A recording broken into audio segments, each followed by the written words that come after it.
کہتے ہیں کہ مائیں نسلیں سنوارتی ہیں۔ ایک معلم قرآن انتہائی نصیحت آموز واقعہ بیان کرتے ہوئے کہتے ہیں کہ ایک بچہ میرے پاس آیا جو مدرسے میں داخلہ لینے کا شدید خواہش مند تھا۔ میں نے اس سے پوچھا، بچے آپ کو قرآن کا کچھ حصہ زبانی یاد ہے؟ بچے نے کہا جی۔ میں نے اس کا امتحان لیتے ہوئے کہا، پھر آپ مجھے 30واں پارہ سنائیں۔ اس نے مجھے 30واں پارہ زبانی سنا دیا۔ میں نے پوچھا، آپ کو سورہ الملک بھی یاد ہے؟ تو اس نے مجھے سورہ ملک بھی سنا دی۔ مجھے بڑا تعجب ہوا کہ اس چھوٹے سے بچے نے کم سنی کے باوجود قرآن کریم کا کچھ حصہ حفظ کیا ہوا ہے۔ میں نے اسے سورہ النحل سنانے کو کہا تو اس نے وہ بھی سنا دی جو کہ اسے یاد تھی۔ جوں جوں وہ میرے سوالات کا جواب دے رہا تھا، میری حیرانی بڑھتی جا رہی تھی۔ میں نے سوچا کہ اب اس سے بڑی صورتوں کے متعلق پوچھتا ہوں۔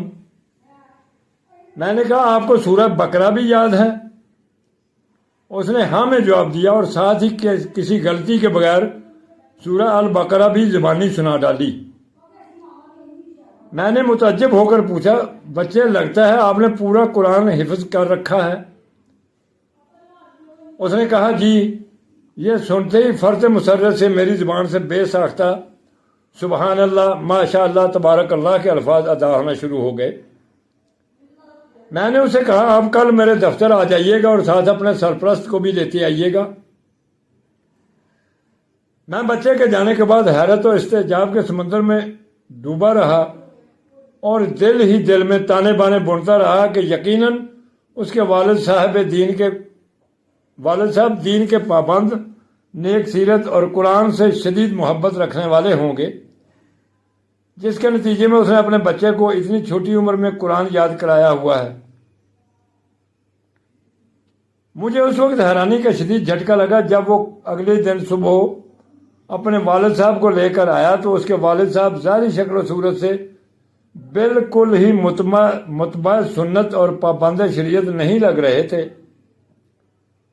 اس بچے کے باپ نے میری پریشانی اور استعجاب کو بھانپ لیا اور فوراً بولا، میں جانتا ہوں کہ آپ میرے اس بچے کے والد ہونے کی وجہ سے حیران و ششدر ہو رہے ہیں۔ میں ابھی آپ کی حیرت ختم کیے دیتا ہوں۔ اصل بات یہ ہے کہ اس بچے کے حفظ قرآن کے پیچھے اس کی والدہ کا ہاتھ ہے، جو بچوں کی تربیت کے حوالے سے 1000 آدمیوں کے برابر ہے۔ آپ یہ بات سن کر مزید حیران ہوں گے کہ میرے 3 بیٹے ہیں اور سب قرآن کے حافظ ہیں۔ میری سب سے چھوٹی بیٹی 4 سال کی ہے اور وہ بھی 30واں پارہ حفظ کر چکی ہے۔ میری حیرانی انتہا کو پہنچ چکی تھی۔ میں نے پوچھا، یہ کیسے ممکن ہے؟ 4 سال کی بچی نے 30واں پارہ کیسے یاد کر لیا ہے؟ اس نے جواب دیا، بچوں کی والدہ کا طریقہ کار یہ ہے کہ جب بچہ بولنا شروع کرتا ہے تو وہ اسے قرآن یاد کروانا اور حفظ قرآن کا شوق دلانا شروع کر دیتی ہے۔ وہ بچوں کا مقابلہ کرواتی ہے اور کہتی ہے کہ جو سب سے پہلے یہ سورہ یاد کرے گا، رات کا کھانا اس کی پسند کا بنے گا۔ جو سب سے پہلے پارہ حفظ کرے گا، ہم ویکنڈ پر اس کی پسند کی جگہ جائیں گے۔ جو سب سے پہلے قرآن ختم کرے گا، ہم سالانہ چھٹیاں اس کے منتخب کردہ علاقے میں گزارنے جائیں گے۔ یوں بچے اپنے اپنے شوق کی تکمیل کے لیے حفظ قرآن میں بڑھ چڑھ کے حصہ لیتے ہیں۔ جی ہاں، ایسی نیک مائیں ہی گھر سنوارتی ہیں۔ تو یاد رکھیے، نیک اور صالح عورت نصف معاشرہ نہیں ہوتی بلکہ معاشرے کی بنیاد اور ستون ہوتی ہے۔ میری امت کی ماؤں کو معاشرے کو کارآمد اور دین کے نور سے آراستہ افراد فراہم کرنے کے لیے امت بننے کی ضرورت ہے۔ اگر مائیں امت بننے کا تہیہ کر لیں تو قوم کو بام عروج پر پہنچنے سے کوئی نہیں روک سکتا۔